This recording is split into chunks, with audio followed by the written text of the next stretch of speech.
Hey there! Is today your first time here? Or maybe your first time in a while? If so, maybe you're wondering exactly who we are and what this church is all about. Well, we'd like you to know that we're a group of ordinary people who are on an amazing journey together, following Christ. Our guide is the Bible because it's the divinely inspired Word of God, and it will never take us in the wrong direction. Along the way, we hope you'll see that we are welcoming and spiritually passionate, and that getting to know you is a big deal to us. We know that the road is rough sometimes, but we'll work really hard to bring you practical and relevant messages to equip and encourage you through life's ups and downs.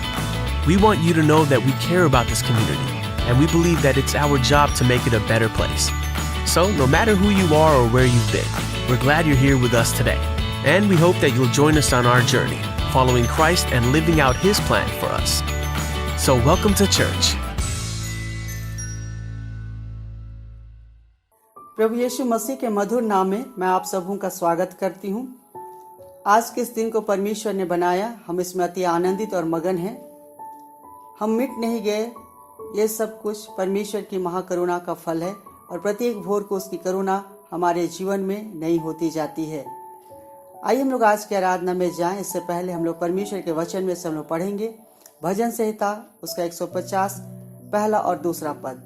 भजन संहिता 150 पहला और दूसरा पद। यह की स्तुति करो, परमेश्वर के पवित्र स्थान में उसकी स्तुति करो, उसकी सामर्थ से भरे हुए आकाश मंडल में उसकी स्तुति करो, उसके पराक्रम के कामों के कारण उसकी स्तुति करो, उसके अत्यंत बड़ाई के अनुसार उसकी स्तुति करो। आइए हम लोग प्रार्थना करें। सर्वशक्तिमान ईश्वर दयालु पिता, हम लोग तेरा धन्यवाद करते हुए तेरे चरणों के पास आते हैं। हम धन्यवादित हैं आज के इस दिन के लिए परमेश्वर पिता। पूरे सप्ताह भर तूने हम सबकी रक्षा रखवाली हिफाजती की प्रभु परमेश्वर, और आज के इस दिन को देखने का सुंदर अवसर दिया प्रभु, जिसके लिए हम तेरा धन्यवाद करते हैं। हम धन्यवाद देते हैं तेरे उत्तम आशीषों के लिए प्रभु परमेश्वर। और प्रभु परमेश्वर, हम धन्यवादित है तूने हमारी सारी जरूरतों को तूने पूरा किया है, हम सबको संभाला है प्रभु जी और सुरक्षित रखा है। इसके लिए हम तेरा धन्यवाद करते हैं। धन्यवाद देते हैं प्रभु परमेश्वर तेरे प्रेम और तेरे दया और तेरे अनुग्रह के लिए। हम धन्यवादित है प्रभु परमेश्वर कि तू हमें अपनी प्रतिज्ञाओं को हमारे जीवन में पूरा करता है प्रभु, जिसके लिए हम तेरा धन्यवाद करते हैं। तूने हम सबों को अपने धर्म दाहिने हाथ से संभाल करके रखा है प्रभु जी, और जीवितों की भूमि में रखा है। इसके लिए हम तेरा धन्यवाद करते हैं। आज की इस आराधना को हम लोग तेरे हाथ में समर्पित करते हैं प्रभु जी, और शुरू से अंत तक पवित्र आत्मा तेरी उपस्थिति हमारे बीच में होने पाए। स्तुति के गीतों को गाने में और प्रार्थना करने में, वचनों को सुनने में, सब बातों में तो हमारी सहायता कर प्रभु परमेश्वर। हम प्रार्थना करते हैं परमेश्वर पिता, तेरा वचन हमारे पाँव के लिए दीपक, हमारे मार्ग के लिए उजियाला है प्रभु परमेश्वर। और हम धन्यवादित है प्रभु परमेश्वर, तो अपनी प्रतिज्ञा के अनुसार हमारे बीच में उपस्थित है प्रभु। सारी बातों के लिए आदर और महिमा तुझे देते हुए ये दुआ मांगते हैं हमारे जीवित उद्धारकर्ता प्रभु यीशु मसीह के नाम से, आमीन। आइए हम लोग आराधना में आगे जाएं और अपने अपने जगहों में हम लोग तालियां बजाते हुए हम लोग परमेश्वर की स्तुति करें और वर्शिप टीम के साथ हम लोग परमेश्वर की आराधना करें। सबको यीशु साहब प्रेज द लॉर्ड, जय मसीह की। आइए हम लोग आज के इस रविवार आराधना को हम लोग आरंभ करते हुए हम लोग रिवाइवल सॉन्ग से गीत गाएंगे। Song number 372। Song number 372। अति शीघ्र ही टल जाएगी ये तकलीफ 2 दिन की, ना होना निराश, ना होना निराश।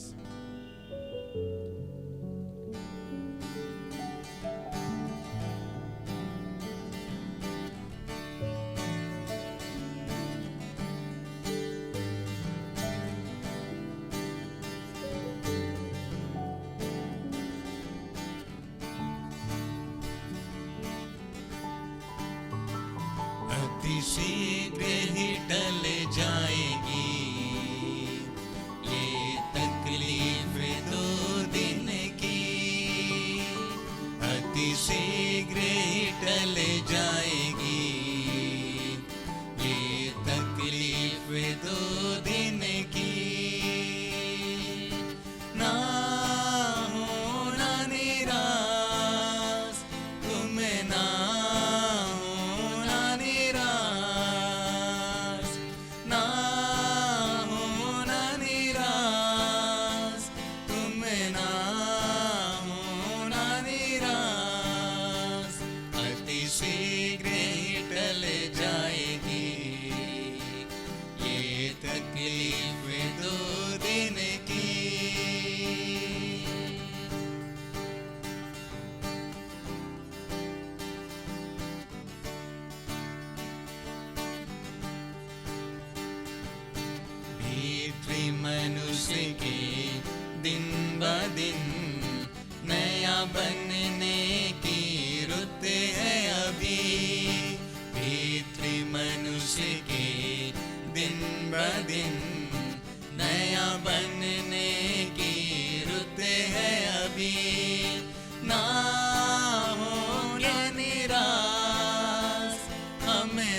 स्वर्ग पे आँख लगी, देखी दुनिया से मोह नहीं, अनदेखे स्वर्ग पे आँख लगी।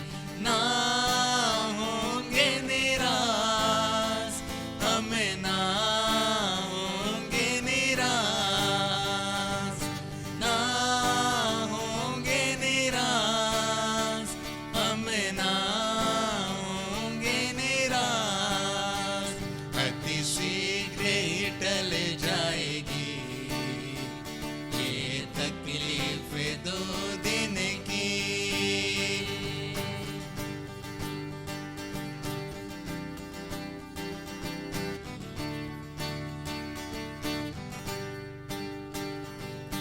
यीशु की खातिर मरना पड़े तो ये हमारा सौभाग्य है। यीशु की खातिर मरना पड़े तो ये हमारा सौभाग्य है। ना होंगे निराश, हम ना होंगे निराश, ना होंगे निराश, हम ना होंगे निराश। अति शीघ्र ही टल जाएगी ये तकलीफ 2 दिन की।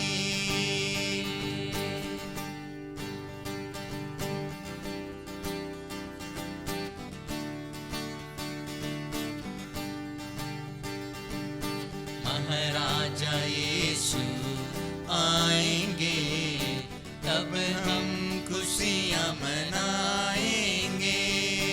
महाराजा यीशु आएंगे तब हम खुशियाँ मनाएंगे।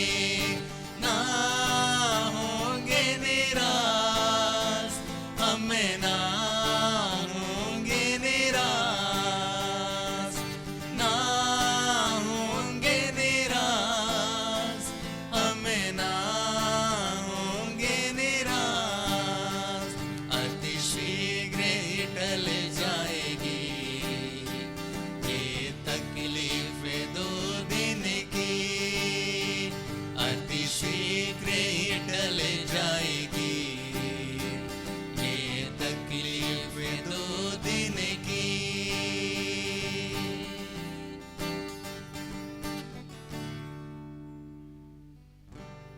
सचमुच में मेरे प्यारों, अगर परमेश्वर हमारे साथ है, यीशु मसीह हमारे साथ है, तो जितनी सारी तकलीफें हैं वो अति शीघ्र ही यीशु मसीह के नाम से टल जाती हैं। आइए हम लोग उसकी आराधना में बढ़ते हैं और हम लोग और एक रिवाइवल सॉन्ग से गीत गाते हैं। Song number 380, song number 380। फिर से वो आग बरसा दे, फिर से तूफान आने दे, तेरी महिमा से तेरी सामर्थ्य, फिर से तू अभिषेक कर। क्यों ना मेरे प्रियो, आइए इस खड़ी हम सभी को उस परमेश्वर के सम्मुख अपने आप को दीन करें, नम्र करें और कहें, प्रभु जी तू अपनी पवित्र आत्मा की अभिषेक हम पर उंडेल, हम पर अपनी करुणा को दिखा, हम पर तरस खा। आइए इस घड़ी सभी कोई मिलकर इस गीत को गाएं।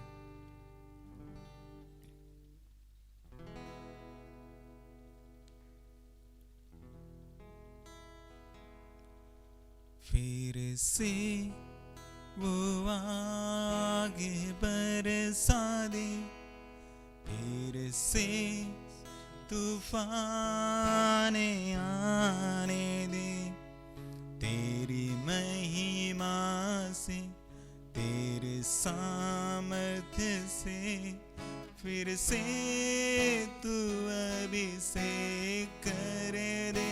सभी कोई मिलके गाएं। फिर से वो आगे बरसा दे, फिर से तूफान आने दे, तेरी महिमा से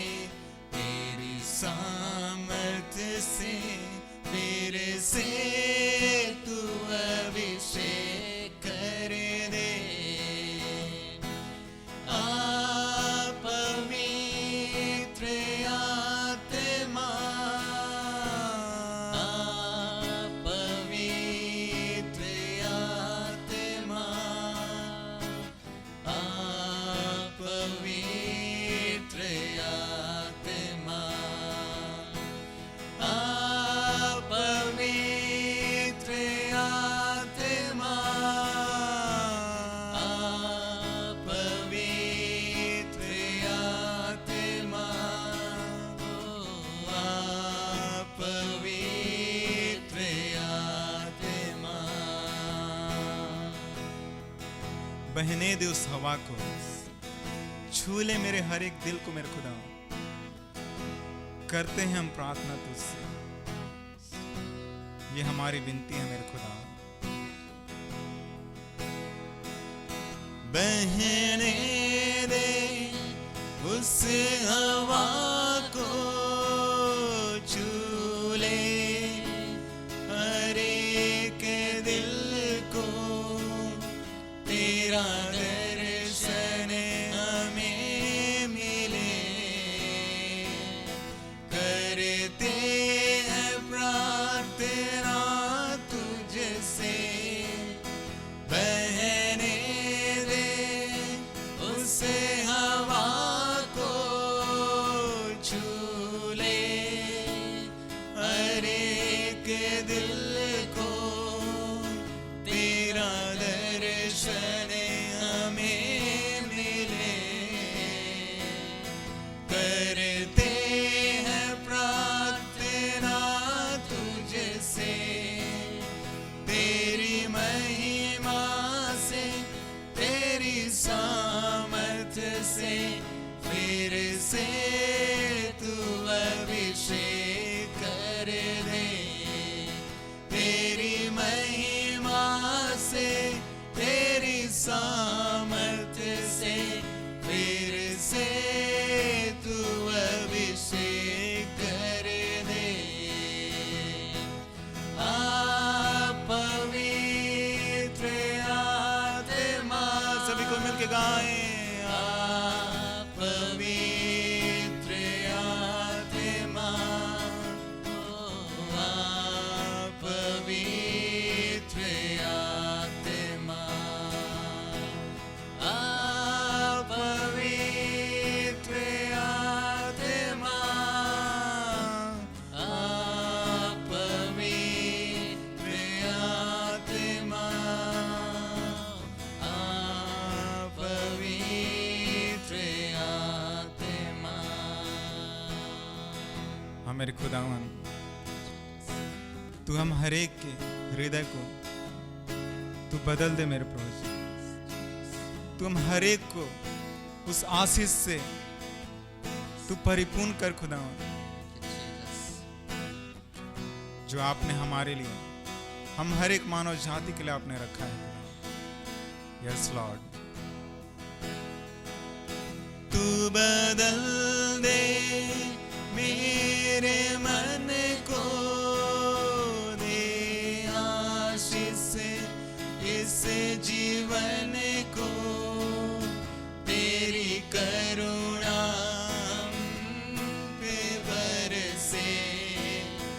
अपने मार्ग पे चला हमको, तू बदल दे मेरे मन को, दे आशीष इस जीवन को, तेरी करुणा हम पे बरसे। अपने मार्ग पे चला हमको, तेरी महिमा से, तेरे सामर्थ्य से, फिर से तू अभिषेक कर दे। तेरी महिमा से, तेरी सामर्थ्य से, फिर से तू अभिषेक कर दे। पवित्र आत्मा, पवित्र आत्मा, पवित्र आत्मा, पवित्र आत्मा, पवित्र आत्मा, पवित्र आत्मा।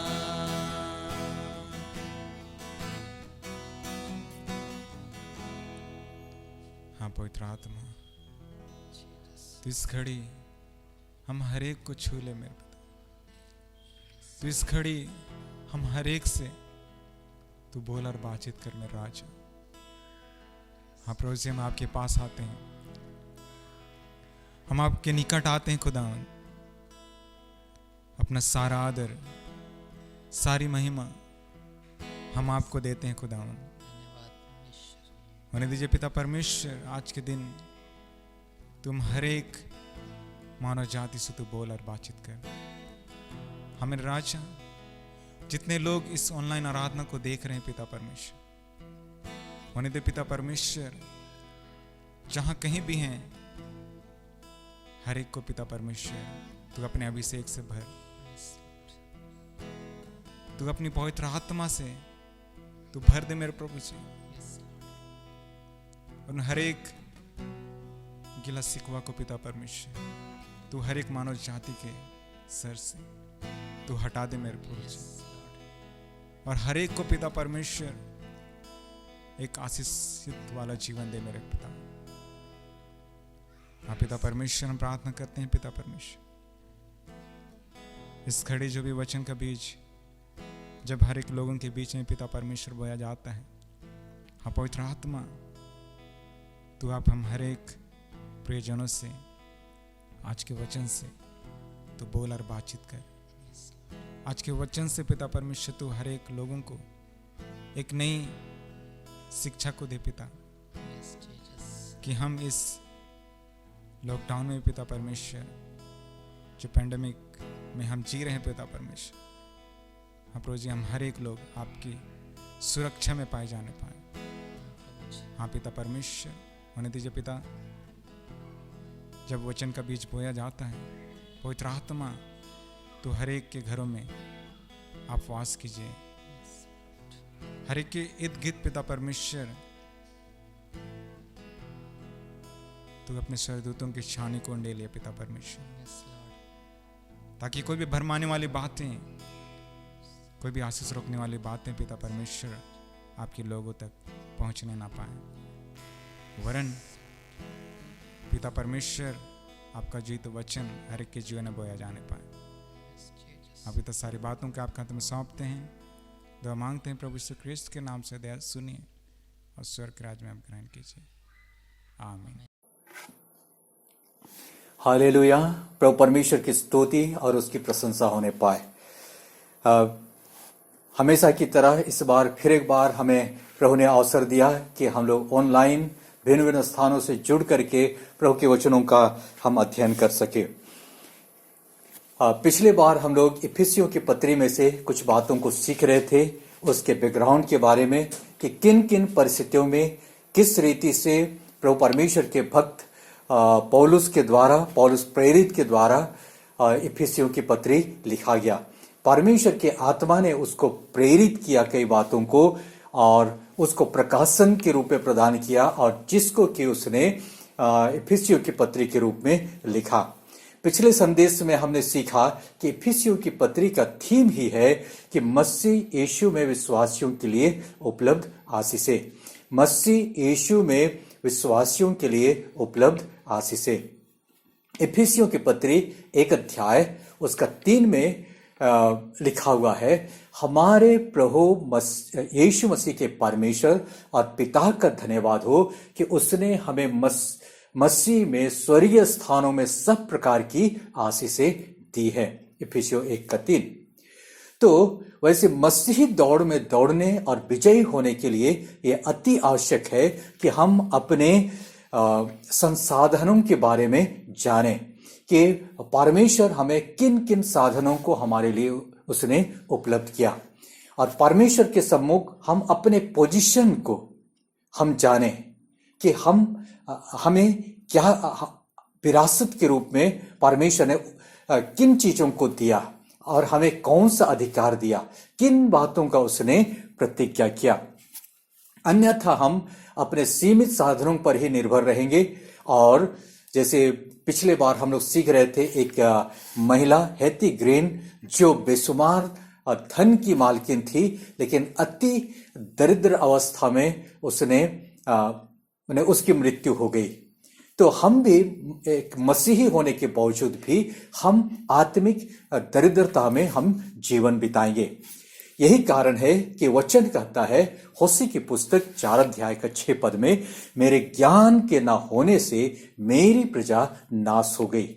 मेरे ज्ञान के ना होने से मेरी प्रजा नाश हो गई।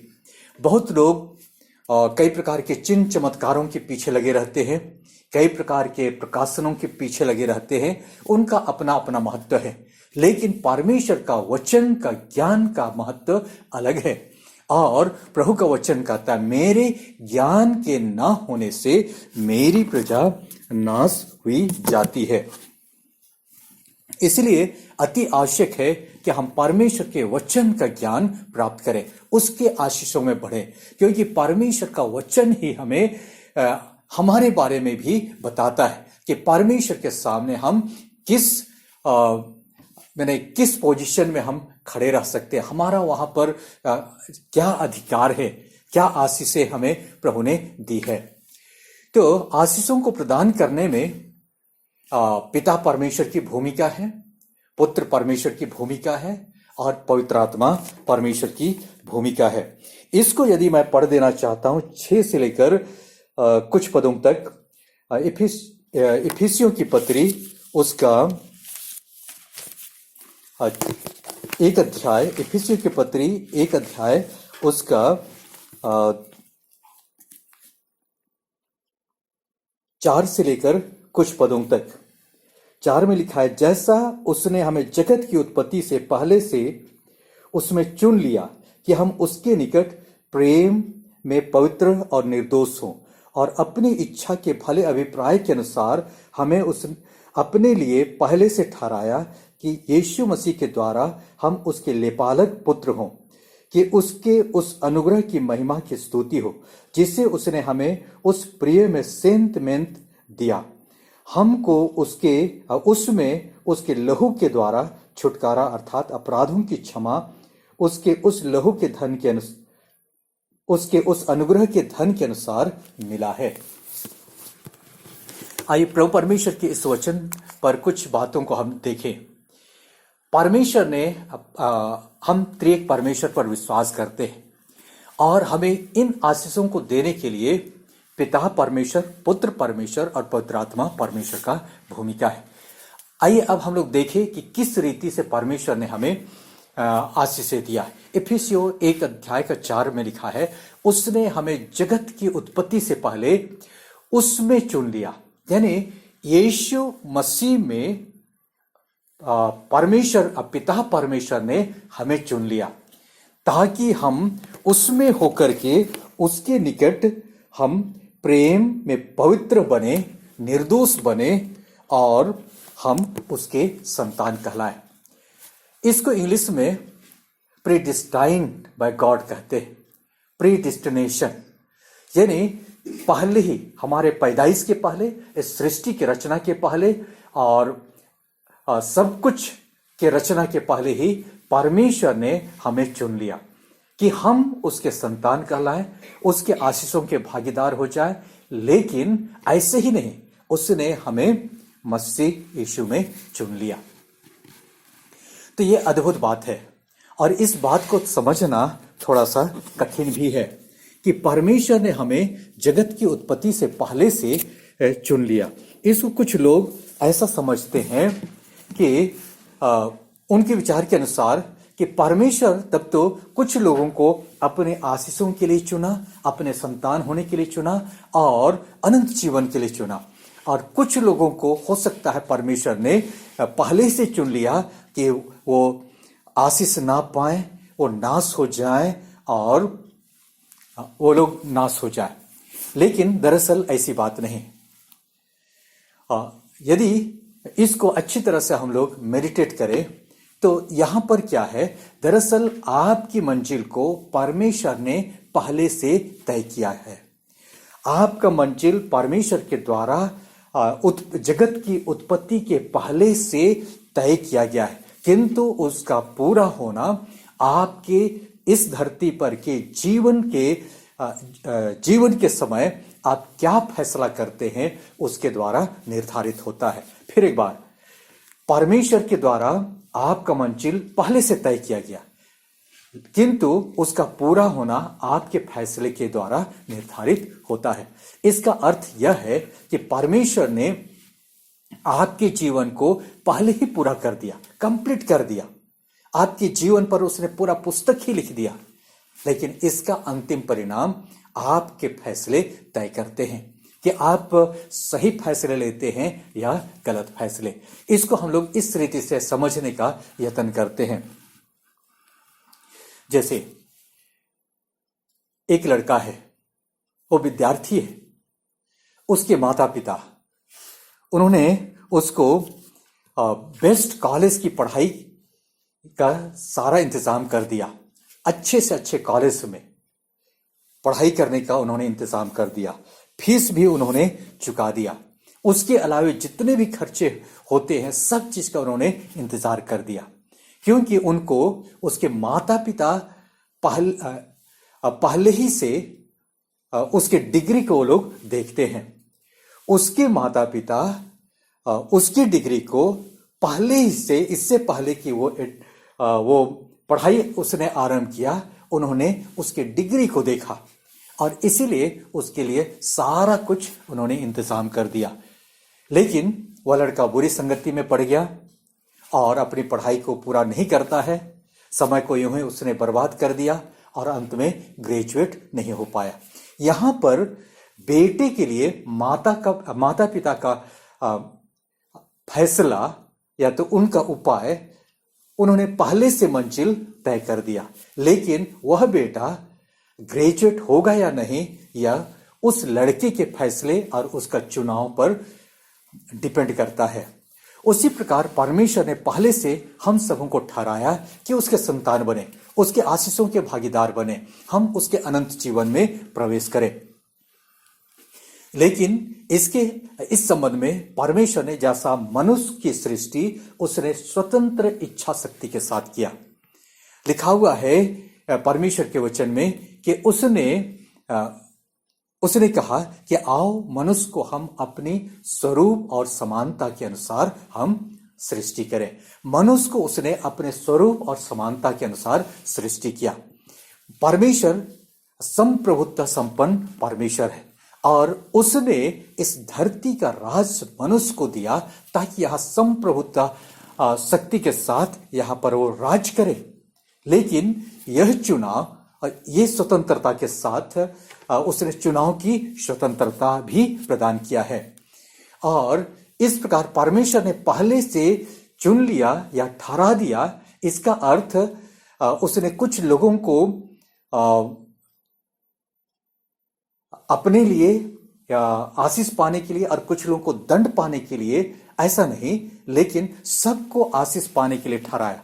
किंतु यहां पर मनुष्य की स्वतंत्रता और चुनाव की स्वतंत्रता असली फैसले को, अंतिम फैसले को प्रभावित करता है। इसलिए इफिसियों की पत्री उसका 5 अध्याय में लिखा है, और अपनी इच्छा के भले अभिप्राय के अनुसार हमें अपने लिए पहले से ठहराया कि यीशु मसीह के द्वारा हम उसके लेपालक पुत्र हों। यीशु मसीह के द्वारा हम लेपालक पुत्र हों। यहां पर इस वचन के अनुसार ऐसा लगता है कि दरअसल उसने पहले ही से देख लिया कि अदम गलत चुनाव करेगा, लेकिन उसका भी उसने उपाय कर लिया और अदम के पाप के कारण से हम मनुष्य जाति भी उस पाप के अधीन हो गए। इसको भी परमेश्वर ने पहले से देख लिया और उसने उसका भी इंतजाम किया, जैसा लिखा हुआ है यूहन्ना की इंजील 1 अध्याय का 14 पद में कि और वचन देहधारी हुआ, यानी ये यीशु मसीह के बारे में लिखा हुआ है। वचन देहधारी हुआ, हमारे बीच में डेरा किया, और यही वाला वचन जिसने हमारे अधर्म को अपने ऊपर ले लिया और उसके बाद पाप के दंड से उसने हमें छुड़ा लिया ताकि हम मसीह यीशु में उसके लेपालक पुत्र हों। यहां पर एक शब्द लिखा हुआ है लेपालक, यहां पर इंग्लिश में है एडॉप्टेड सन। एडॉप्टेड यानी एडॉप्टेड का अर्थ है कि गोद लिया जाना।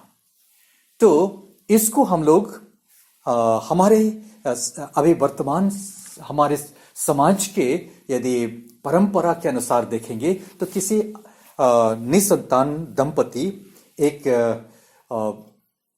अनाथ बच्चे को वो लोग अपना पुत्र करके कानूनी रूप से वो लोग गोद ले लेते हैं, इसको कहते हैं। लेकिन उस समय बाइबल के जमाने में ये भी होता था।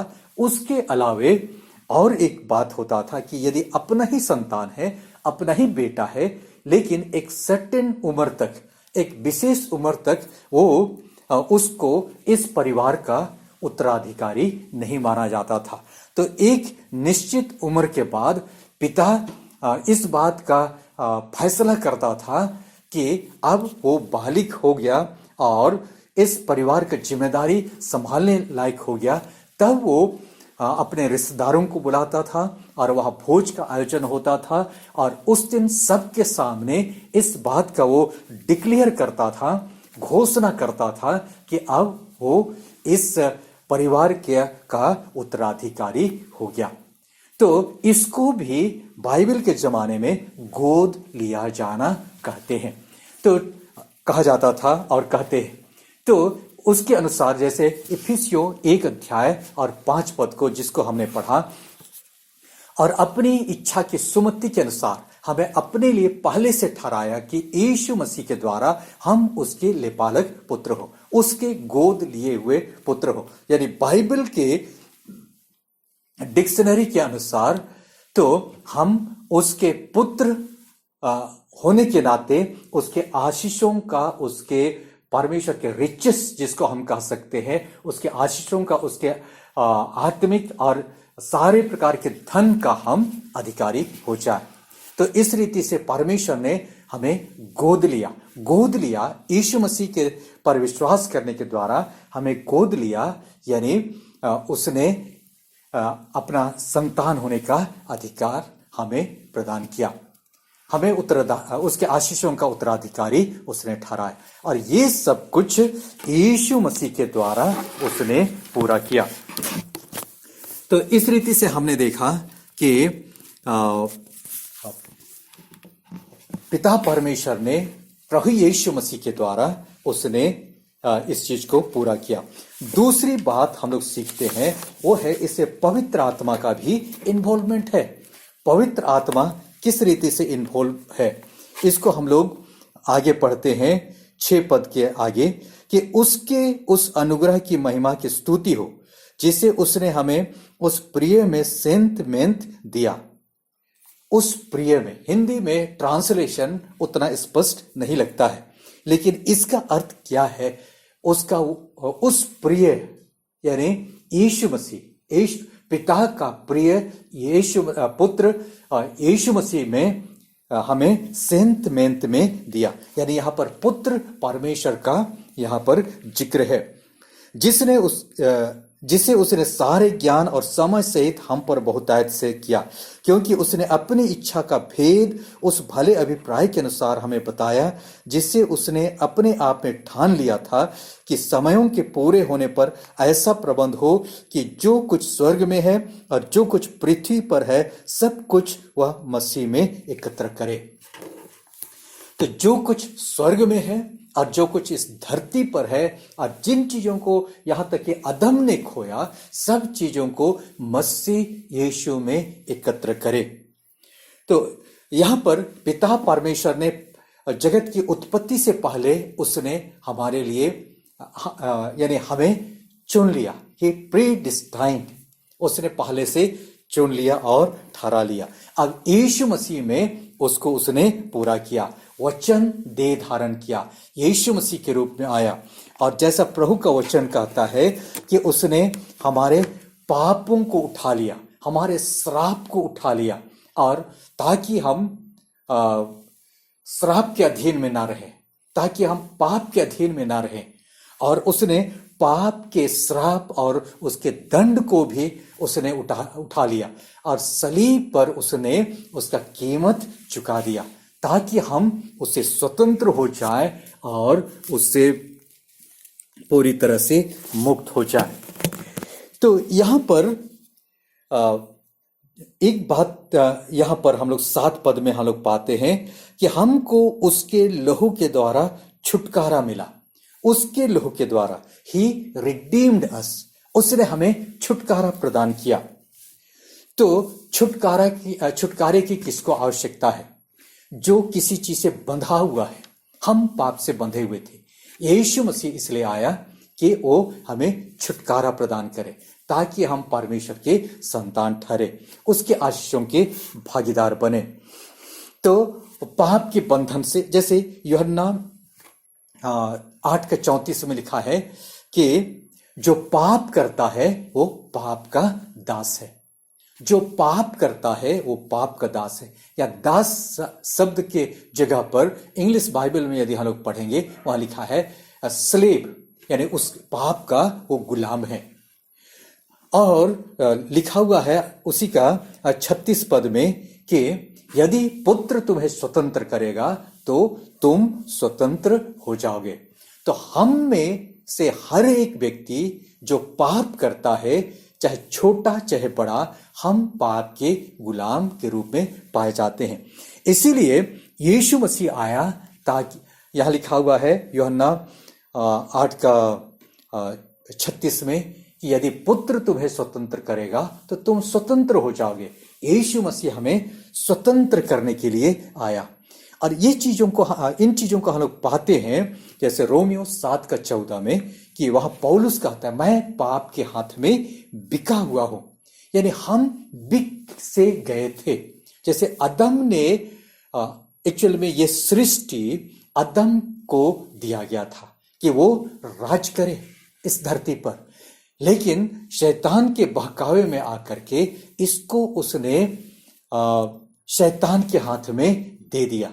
ठीक उसी रीति से जैसे हमारे पुरखे वो लोग अनपढ़ हुआ करते थे, किसी कारण से जब महाजन से उनको कर्ज लेना पड़ता था, उनको नहीं पता होता था कि उसमें कितना लिख दिया गया।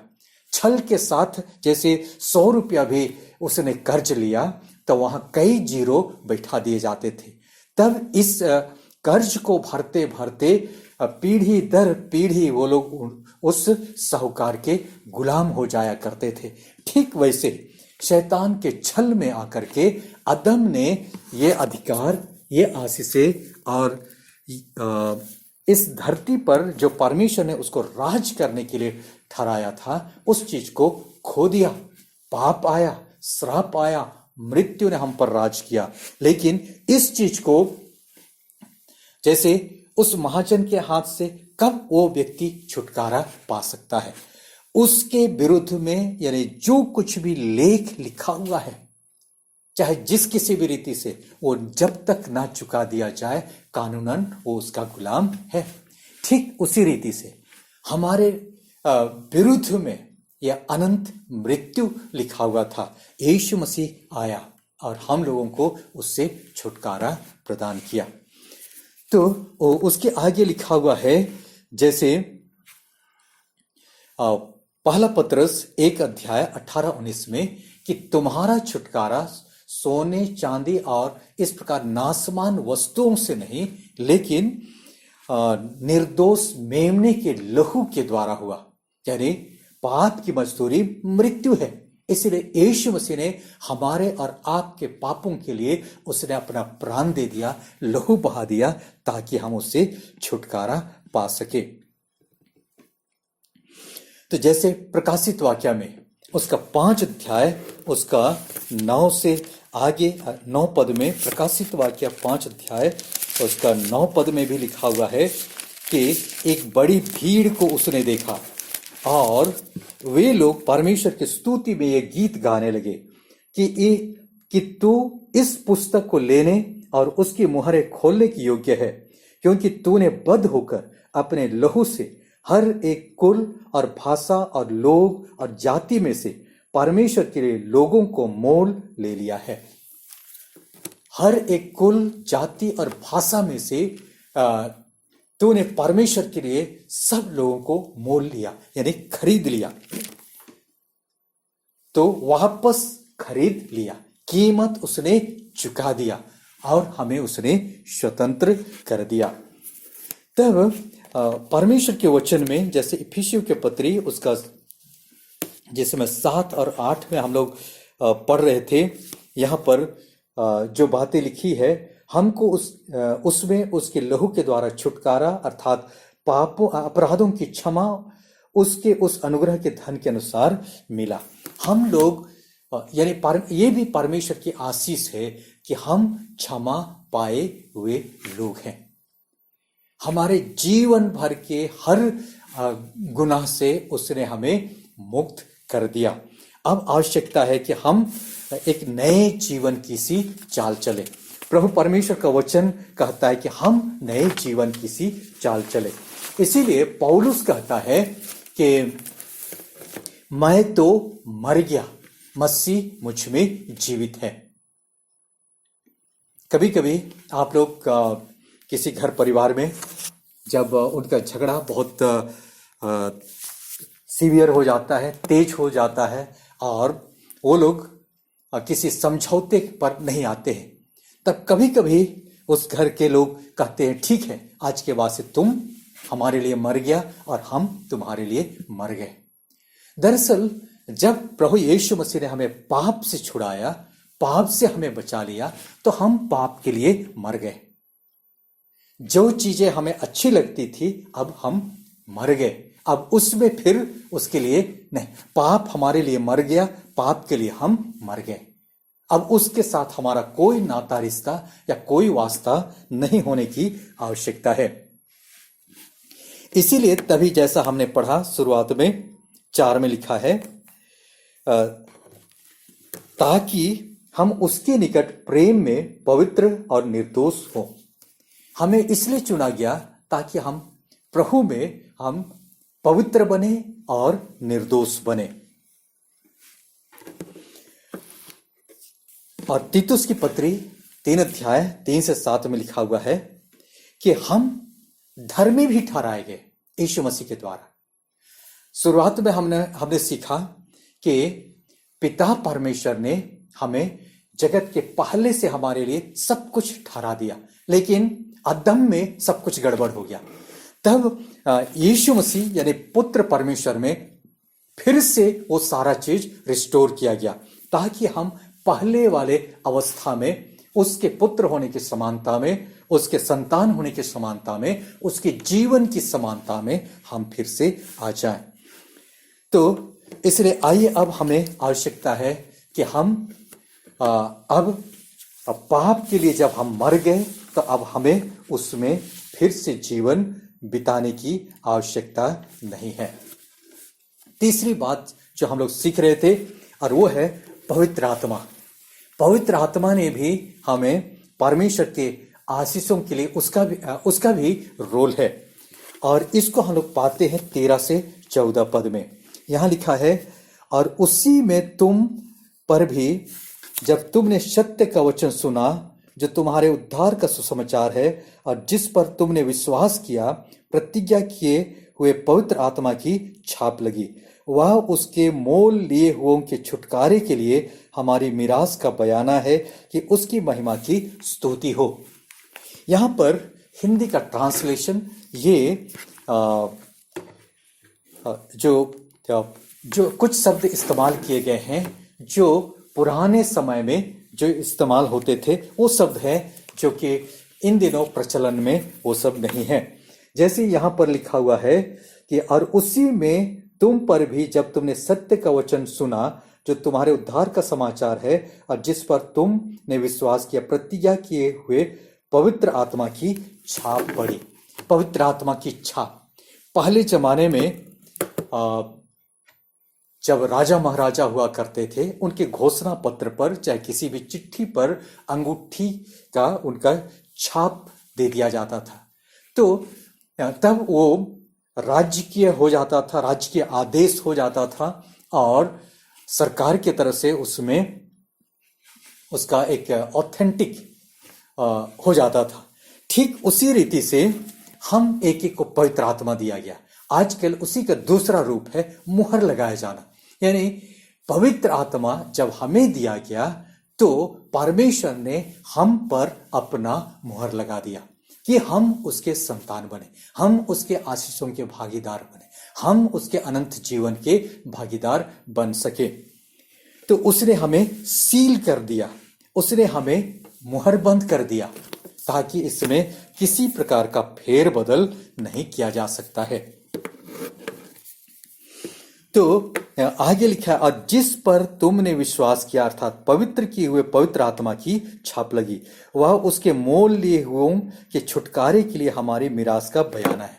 मिरास का बयाना, ये शब्द भी ठीक से नहीं समझ में आता है, लेकिन इसका अर्थ है कि वो गारंटी है।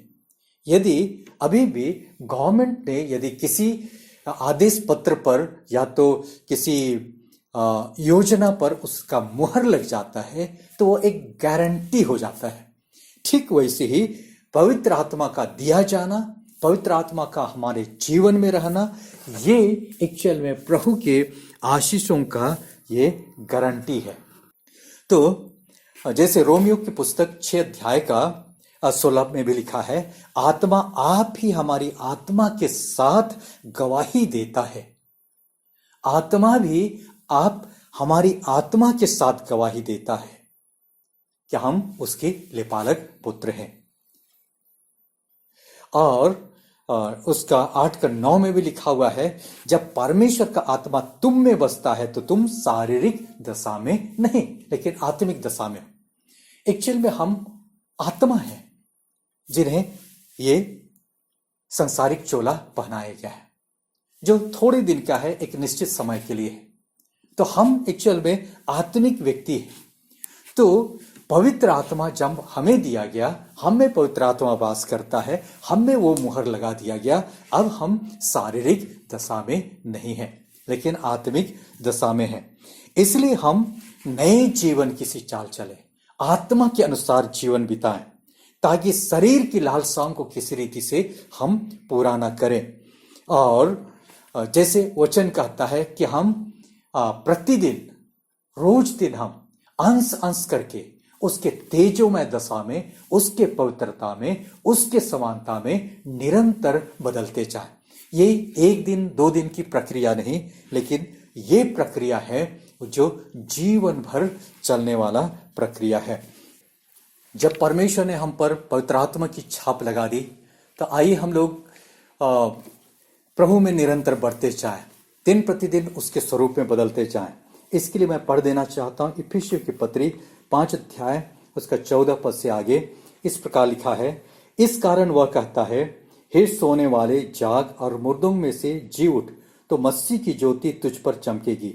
इसलिए ध्यान से देखो कि कैसी चाल चलते हो, निर्बुद्धियों के समान नहीं पर बुद्धिमानों के समान चलो। अवसर को बहुमूल्य समझो क्योंकि दिन बुरे हैं। इस कारण निर्बुद्धि न हो पर ध्यान से समझो कि प्रभु की इच्छा क्या है। दाखरस से मतवाले न बनो क्योंकि इससे लुचपन होता है, पर आत्मा से परिपूर्ण होते जाओ। आइए हम लोग इस समय प्रार्थना करें। सर्वशक्तिमान प्रभु परमेश्वर, हम तेरा धन्यवाद करते हैं, तेरे नाम की हमदो सिताइश और बड़ाई करते हैं प्रभु, कि तूने हमें जगत की उत्पत्ति से हमें चुन लिया और हमें आशीष के भागीदार होने के लिए बना लिया। लेकिन कई बार हमारे अपने फैसले, जो गलत फैसले हम लोग ले लेते हैं, जिसके कारण से उन चीज़ों से हम लोग वंचित हो जाते हैं। इसलिए प्रभु परमेश्वर हमारी सहायता कर, हमारी मदद कर, ताकि तेरे वचनों के भेदों को हम लोग समझ सके कि प्रभु आपने कैसे हम बड़ी लालसा के साथ हमें अपना संतान होने के लिए चुन लिया और यीशु मसीह में हमें चुन लिया, ताकि जो भी कि हम उसके योग्य नहीं थे, लेकिन प्रभु जी अपने साथ मेल मिलाप कर लिया, अपना निज संतान बना लिया, अपने में अपना निज संतान के रूप में तूने हमें एडॉप्ट कर लिया। और प्रभु परमेश्वर, अंत में हमने सीखा कि हम पवित्र आत्मा के द्वारा मुहर लगाए गए हैं, सील कर दिए गए हैं, ताकि इसमें फेरबदल ना होने पाए। इसलिए हे प्रभु, जबकि हम पाप के लिए मर चुके और इसलिए हम आत्मिक रीति से हम जीवन बिताएं, पाप में हम लोग जीवन ना बिताएं, इसमें आप हमारी सहायता कर, मदद कर। जितने लोग आज इस आराधना में जुड़े हुए, एक एक को तेरे हाथ में मैं सौंपता हूँ। हर एक को आत्मिक उन्नति प्रदान कर, हर एक को समझ प्रदान कर। जो भी कि हर दिन अपने दैनिक व्यस्तताओं में पाए जाते हैं, तो भी ये तो हमारे जीविका के लिए है। असली चीज तो यही कि हम तेरे साथ हम समय बिताएं, तुझ में बढ़ते जाएं, तेरी महिमा का कारण हो। ये दुआ मांगते उद्धारकर्ता यीशु के नाम से, आमीन। आइए हम लोग आज की इस आराधना को अंत करते हुए हम लोग रिवाइवल सॉन्ग से गीत गाएंगे। सॉन्ग नंबर 245, बादलों में हमारा यीशु आएगा, बादलों में हमारा मसीह आएगा। यीशु आएगा, दूतों के संग आएगा, संतों के संग आएगा।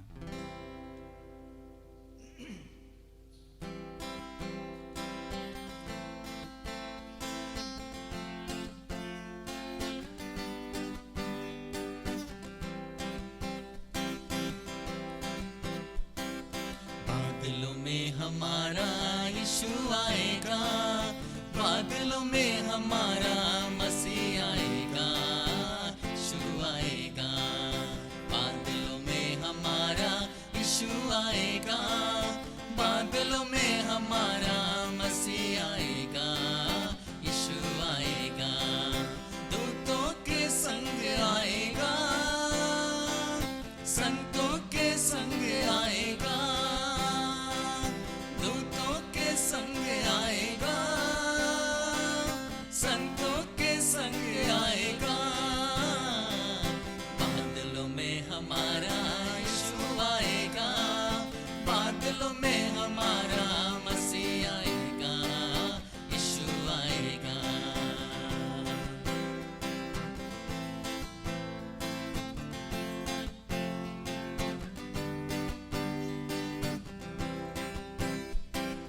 बाइबल गवाही है, दूतों की वाणी है।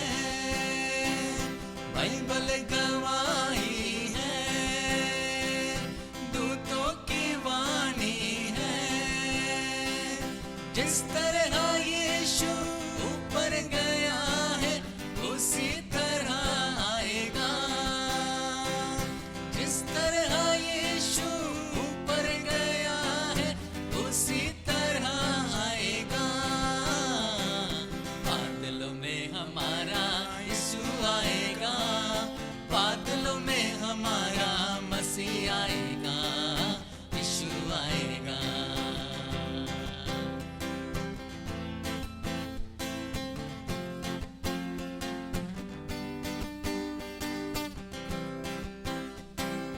यीशु की आज्ञा है, प्रभु की वाणी है। यीशु की आज्ञा है, प्रभु की वाणी है। हम भी प्रतीक्षा करें सदा, यीशु का करें इंतजार। हम भी प्रतीक्षा करें सदा, यीशु का करें इंतजार। बादलों में हमारा यीशु आएगा, बादलों में हमारा मसीह आएगा, यीशु आएगा। बादलों में हमारा यीशु आएगा, बादलों में हमारा मसीह आएगा, यीशु आएगा। दूतों के संग आएगा, संतों के संग आएगा, दूतों के संग आएगा, संतों के संग आएगा। बादलों में हमारा यीशु आएगा, बादलों में हमारा मसीह आएगा, यीशु आएगा। बादलों में हमारा यीशु आएगा, बादलों में हमारा मसीह आएगा, यीशु आएगा।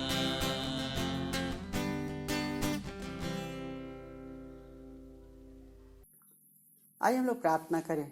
सर्वशक्तिमान ईश्वर दयालु पिता, हम लोग तेरा धन्यवाद करते हैं। आज के आराधना में तो हमारे संग रहा प्रभु परमेश्वर। तेरी स्तुति के गीतों को गाने में, तेरे वचनों को सुनने में तूने हमारी सहायता किया, इसके लिए हम तेरा धन्यवाद करते हैं। हम धन्यवाद देते हैं, हमें तूने मसीह यीशु में सब प्रकार के स्वर्गीय आशीषों से तूने हमें आशीषित किया है, इसके लिए हम तेरा धन्यवाद करते हैं। धन्यवाद देते हैं प्रभु जी, मसीह यीशु में हमें तूने पापों की क्षमा तूने हमें प्रदान किया प्रभु परमेश्वर, इसके लिए भी हम तेरा धन्यवाद करते हैं प्रभु। और तूने हम सबों को प्रभु जी अब तक संभाला, इसके लिए भी हम लोग तेरा धन्यवाद करते हैं। धन्यवाद देते हैं परमेश्वर पिता तेरे प्रेम और दया और अनुग्रह के लिए प्रभु जी। और आज के इस दिन को हम लोग तेरे पवित्र और सामर्थी हाथ में हम लोग सौंपते हैं प्रभु परमेश्वर। तेरी उपस्थिति हमारे साथ में होने पाए और तू ही महिमा पाए।